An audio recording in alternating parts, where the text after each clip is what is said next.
তবে তাদের জন্য একটা সুসংবাদ, সেটা হলো আল্লাহ পাক তার এই সমস্ত গুনাহ মাফ করে দিবেন যদি মৃত্যুর আগে খালি একবার বলতে পারে আস্তাগফিরুল্লাহ আল্লাযী লা ইলাহা ইল্লা হুয়াল হাইয়ুল কাইয়্যুম ওয়া আতুবু ইলাইহি।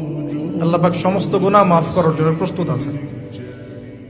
তিন জিনিসের দিকে তাকালেই সওয়াব।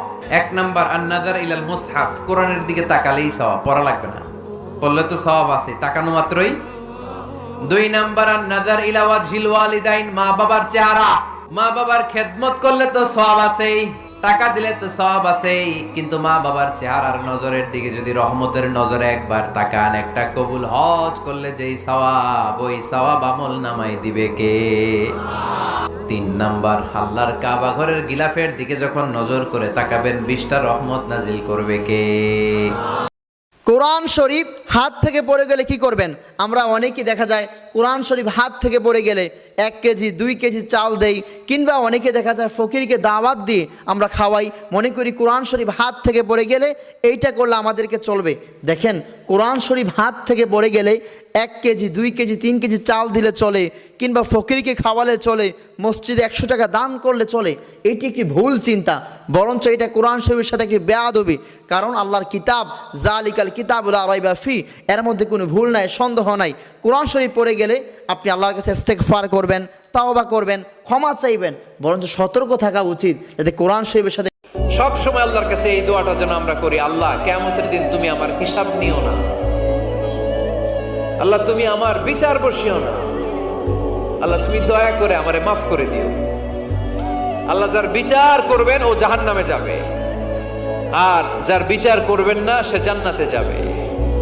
আল্লাহ যদি বিচার করে আর পাই টু পাই হিসাব নেয়, নামাজ পড়লি না কেন, রোজা রাখলি না কেন, মিথ্যা বললি কেন, খাদ্যে ভেজাল দিলি কেন, মাছে ফরমালিন দিলি কেন, যৌতুক খাইলি কেন, ঘুষ খাইলি কেন, উল্টাপাল্টা করলি কেন, জিনা করলি কেন, একটার পর একটা প্রশ্ন বানে যদি সেই ভয়ঙ্কর দিনে আল্লাহ আমাদেরকে জর্জরিত করে, আমাদের কোনো উত্তর আছে?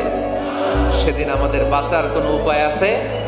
তাই আমরা সবাই আল্লাহর কাছে দোয়া করবো, আল্লাহ কোনো বিচার টিচার মানি না, কোনো বিচার করতে পারবো না, দয়া করবা। কথা কয় না? সব সময় আল্লাহর কাছে এই দোয়াটা যেন আমরা করি, আল্লাহ কিয়ামতের দিন তুমি আমার হিসাব নিও না, আল্লাহ তুমি আমার বিচার বসিও না, আল্লাহ তুমি দয়া করে আমারে মাফ করে দিও। আল্লাহ যার বিচার করবেন ও জাহান্নামে যাবে, আর যার বিচার করবেন না সে জান্নাতে যাবে। আল্লাহ যদি বিচার করে আর পাই টু পাই হিসাব নেয়, নামাজ পড়লি না কেন, রোজা রাখলি না কেন, মিথ্যা বললি কেন, খাদ্যে ভেজাল দিলি কেন, মাছে ফরমালিন দিলি কেন, যৌতুক খাইলি কেন, ঘুষ খাইলি কেন, উল্টাপাল্টা করলি কেন, জিনা করলি কেন, একটার পর একটা প্রশ্ন বানে যদি সেই ভয়ঙ্কর দিনে আল্লাহ আমাদেরকে জর্জরিত করে, আমাদের কোনো উত্তর আছে? সেদিন আমাদের বাঁচার কোনো উপায় আছে? তাই আমরা সবাই আল্লাহর কাছে দোয়া করবো, আল্লাহ কোনো বিচার টিচার মানি না, কোনো বিচার করতে পারবো না, দয়া করবা। কথা কয় না?